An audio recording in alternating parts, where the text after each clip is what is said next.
নমস্কার বন্ধুরা, আপনাদের ছোট্ট রাঁধুনি আপনাদের জন্য আজকে একটি নতুন রেসিপি নিয়ে চলে এসেছেন। আজকে রেসিপি নিরামিষি ঘুগনি। নিরামিষি ঘুগনি বানানোর জন্য আলু কড়াইটাকে নুন হলুদ দিয়ে ভালোভাবে সিদ্ধ করে নিয়েছি। ওই কড়াইতে অল্প তেল দিয়ে তেজপাতা আদার পেস্ট দিয়ে আদার পেস্টটাকে ভালোভাবে ভেজে নিয়েছি।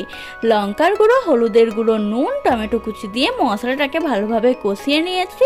এখন সিদ্ধ করে রাখা আলু আর মটরটা দিয়ে উপর দিয়ে ধনেপাতা কুচি, গরম মশলা দিয়ে ভালোভাবে কষিয়ে নিয়েছি।